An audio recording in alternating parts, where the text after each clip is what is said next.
شرور أنفسنا ومن سيئات أعمالنا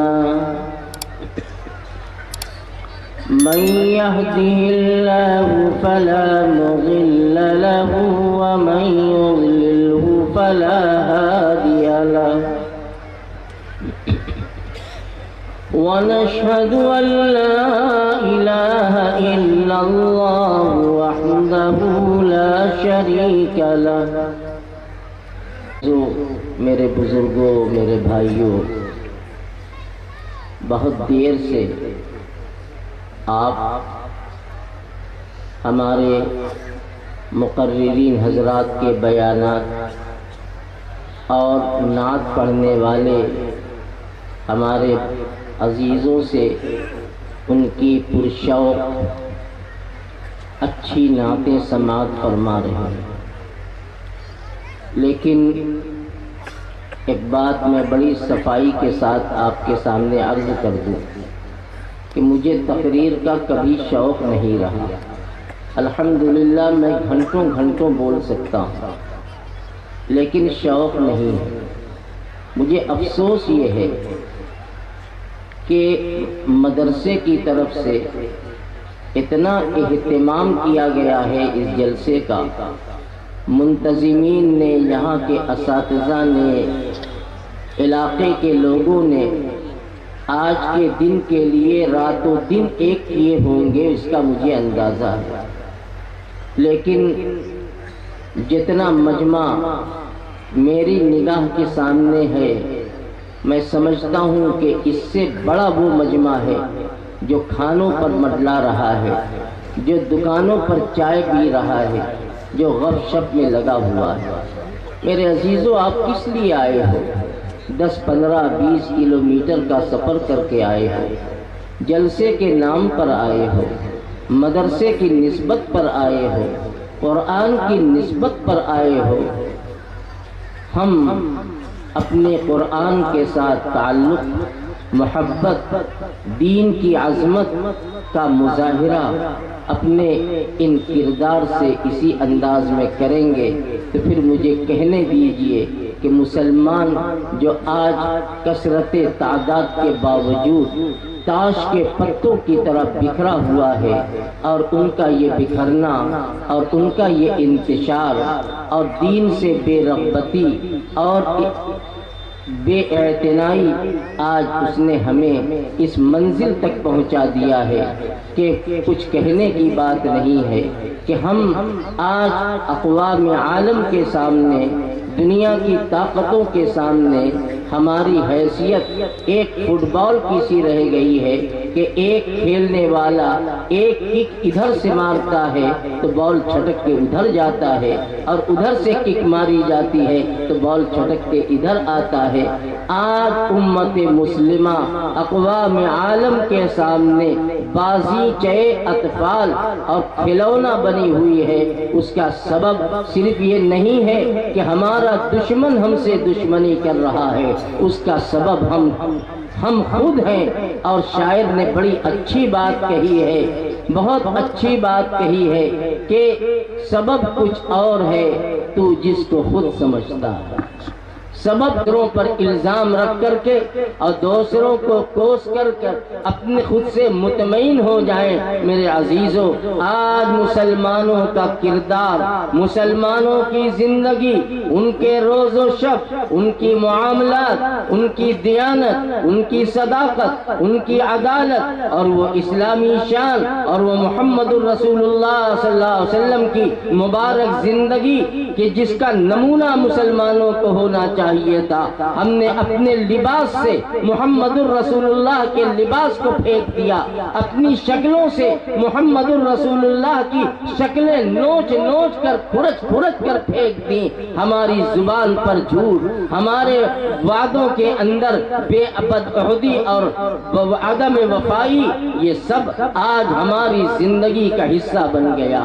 مسلمان ایک زمانہ وہ تھا، میرے عزیزوں غور سے سنو میری بعد میں بہت لمبی تقریر کرنے کے لیے نہیں بیٹھا ہوں۔ میرے عزیزوں غور سے سنو، ایک زمانہ وہ تھا کہ مسلمانوں کو دیکھ کر لوگ ان کی زندگی کا اور ان کے نبی کا اور مسلمانوں کی اسلامی تعلیمات کا اندازہ لگاتے تھے ہماری اور آپ کی زندگی دیکھ کر۔ لیکن آج ایک مسلمان اگر کہیں کھڑا ہو جائے تو نہ اس کی صورت اسلامی ہے، نہ اس کی سیرت اسلامی ہے، نہ اس کا لباس اسلامی ہے، نہ اس کا کردار میں اسلام کی کوئی روشنی اور کوئی جھلک موجود ہے۔ مسلمان آج اپنے نام کے ذریعے پہچانا جاتا ہے، اپنے کردار کے ذریعے سے نہیں، اپنی شکلوں کے ذریعے سے نہیں، اپنی پاکیزہ اور محبت بھری زندگی سے نہیں، بلکہ نام سے۔ اچھا آپ کون ہیں؟ آپ یوسف ہیں، لیکن شکل سے تو نہیں معلوم ہوتا۔ آپ اچھا محمد ہیں، آپ عبد الرحمن ہیں، آپ عبد الکریم ہیں۔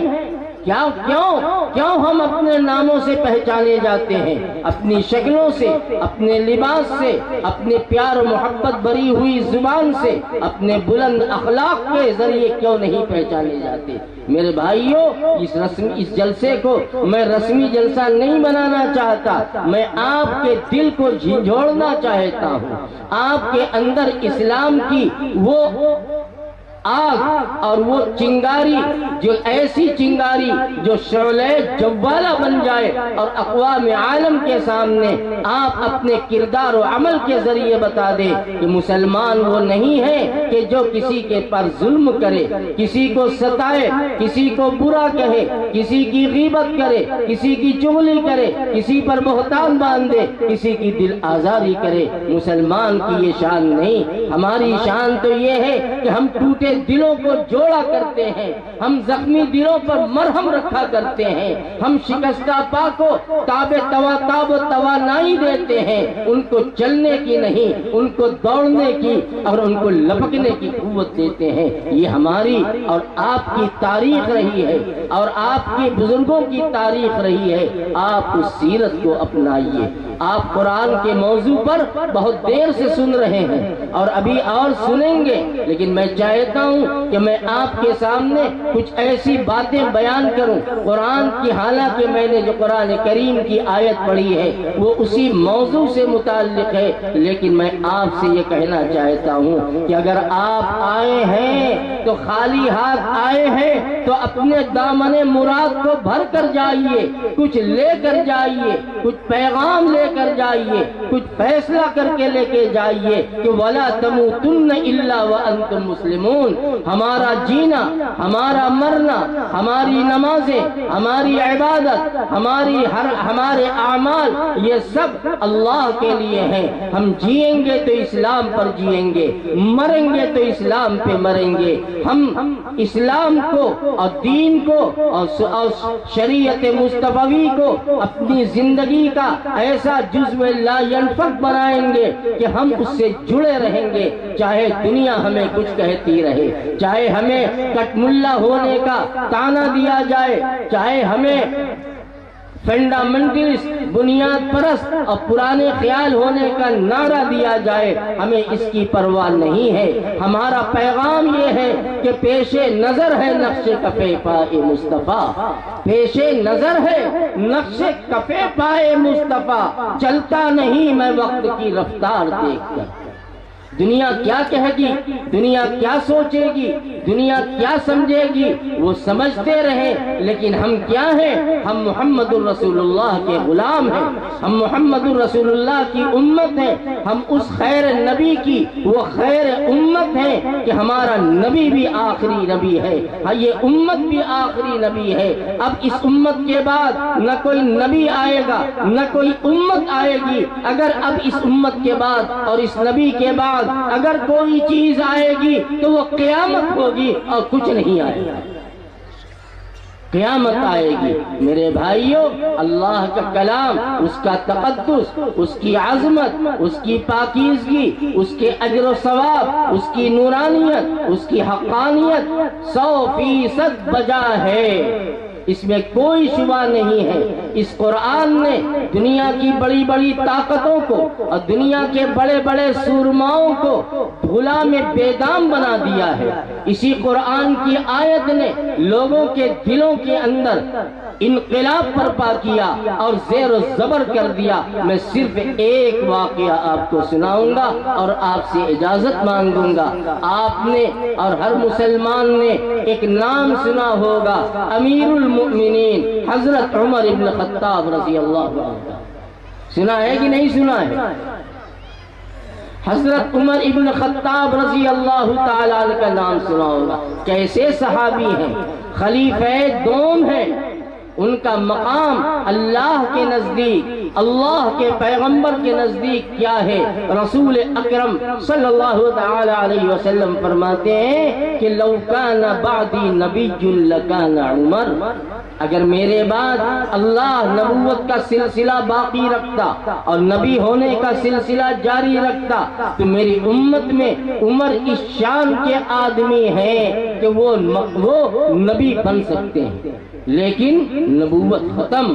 آپ نے نبوت کی آخری اینٹ رکھ کر قصر نبوت کو مکمل فرما دیا ہے، اب کوئی نبی نہیں ہو سکتا۔ مکہ کے وہ جری، وہ بہادر انسان اور ایسی جرأت کہ عرب والے اور مکے والے عمر کو مثال میں پیش کیا کرتے تھے، لیکن اللہ تعالیٰ نے حضرت عمر ابن خطاب رضی اللہ تعالیٰ عنہ کے قسمت میں ایمان رکھا تھا۔ ایمان یہ توفیق الہی سے ملتی ہے۔ ایمان رشتوں کی بنیاد پر نہیں، دولت کی بنیاد پر نہیں، عہدہ و منصب کی بنیاد پر نہیں، بلکہ ایمان یہ توفیق خداوندی اور انعام خداوندی ہے، اور جس کے تقدیر میں ایمان ہے وہ خود ایمان میں آئے گا۔ حضرت امیر المؤمنین عمر ابن خطاب رضی اللہ تعالی عنہ کے ایمان میں داخل ہونے کا سبب یہی اللہ کا کلام بنا، یہی اللہ کا کلام بنا ہے، اور یہی قرآن کی آیتیں ہیں جنہوں نے عمر کو جھنجھوڑ کے رکھ دیا، عمر کو بےتاب کر دیا۔ میں پورا واقعہ نہیں سناؤں گا آپ کو، میں بہت سمیٹ کر گفتگو کر رہا ہوں۔ کیسے حضرت عمر رضی اللہ تعالیٰ عنہ اپنی بہن کے گھر پہنچتے ہیں، جن کے بارے میں یہ اطلاع ملی تھی کہ میری بہن بھی اور میرا بہنوئی سعید بن زید اور بہن فاطمہ رضی اللہ عنہما یہ دونوں کی دونوں ایمان لے آئے ہیں، اور عمر تو دین اور ایمان کے جزیرۃ العرب کے شدید ترین مخالفین میں تھے۔ پہنچ گئے بہنوئی کے مکان پہ، کیا پڑھ رہے تھے، کیا بول رہے تھے، سب ڈر کے مارے خاموش ہیں۔ نتیجہ یہ نکلا، اخیر میں سناتا ہوں، حضرت